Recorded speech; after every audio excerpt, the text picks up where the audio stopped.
you know what's even scarier than all the horror movie monsters combined? These next two movies.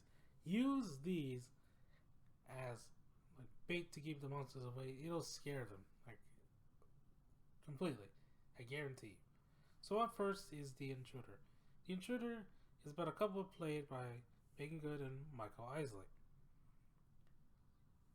They live in the city, and Michael Isley goes to a job in the city. He works in the office and stuff like that. But they want to have like a little house just in case like they have a family one day. So they find this little house in like this little secluded forest. I'm like, okay, that already spells trouble.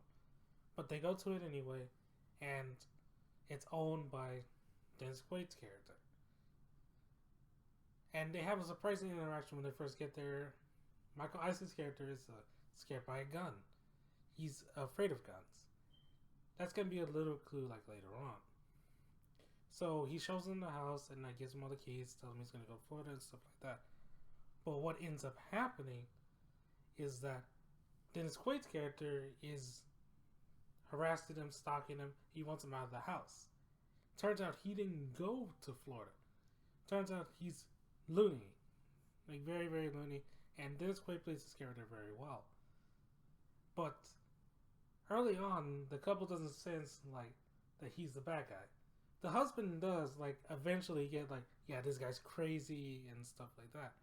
But then the wife just keeps on letting him in when the husband has gone to work. As if nothing has happened whatsoever.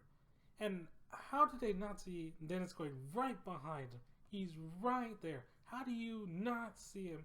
And how do you not put together the dots that he's the bad guy?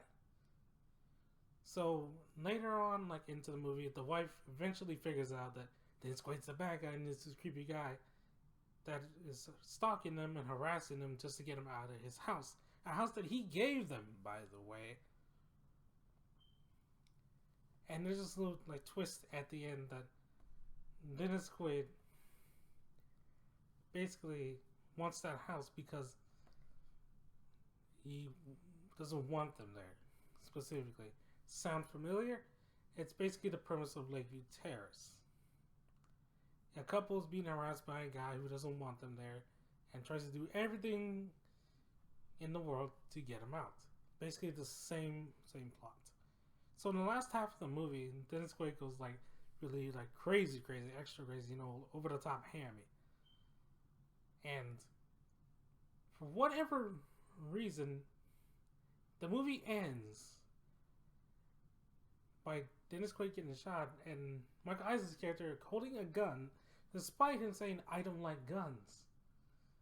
That was basically his whole character, the whole movie. I saying, I don't like guns because, my brother was killed by a gun, stuff like that. But in the last, half of the movie, when Dennis Quaid gets killed off, it turns into, an action movie. I'm like, okay, what happened to his character not liking guns?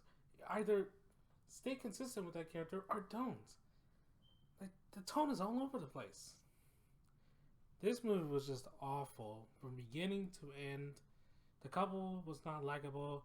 Dennis Quaid is the only likable thing that was in this movie. He gave us all a performance. The side characters were just plain generic. This movie gets a 4 out of 10 from me. So it might be international. I had hope for this movie. When the first trailer came out, I was like, okay, that wasn't that bad. So maybe it's going to be good. It might be a spinoff. Then I saw the movie. And oh boy, is it bad. So, in the beginning of the movie, Tessa Thompson gets into MIB headquarters, unauthorized, by the way. And what is the reason they don't neuralize her or anything like that? It's because she's smart, she knows about aliens. That's the only reason she gets into MIB. Nothing else. Remember all the heart and everything that was in the original Men in Black 1997? Nah. Just take away all that heart and all that character and place her. She's just smart. Therefore, she gets to stay at MIB. And her introduction is just as terrible and plain generic. You don't want to get to know her character in the movie. You don't. And the introduction to the other Agent H, or they're called M and H, by the way. Both of their introductions are just awful. And the dialogue in this movie is just plain awful. It's like they got first year people that don't even know how to write dialogue up in there. A little fun fact. writers were fired in the middle of shooting. They brought in their own writers who have no idea what they're doing. The only decent thing about this movie was Pawnee and Liam Neeson, because you know it's Liam Neeson, and he gave a good performance. But the rest of this movie is just awful, and it takes place in London. Oh, which reminds me, I could be watching Kingsman, a better movie that had better character and better direction and better everything than this movie had. My God. And they had the goal to slap the MIB name on it. He said, you know what? We're not going to put any of the effort into the heart that first MIB did. We're just going to slap the MIB name on it and do a half-done job and call it a day. Like, that's just offensive, to be on the words. Yes, first MIB movie was good. Second MIB is the black sheep of the MIB movies. The third MIB movie is also good. Reminds me of the first one. So this is on the level with MIB 2 in terms of like terrible villains and terrible writing and just painfully forced like characters and stuff like that. And pretty much all generic, and you don't remember the movie after you saw it. I had to look in the credits to figure out what the agents' names were because I couldn't remember a dang thing about them because they're that boring. So this movie gets a 3 out of 10 from me. So that's going to be it from this movie run. You want to see the last one on The Lion King? Got that little eye right there. Have a great day, guys. Remember to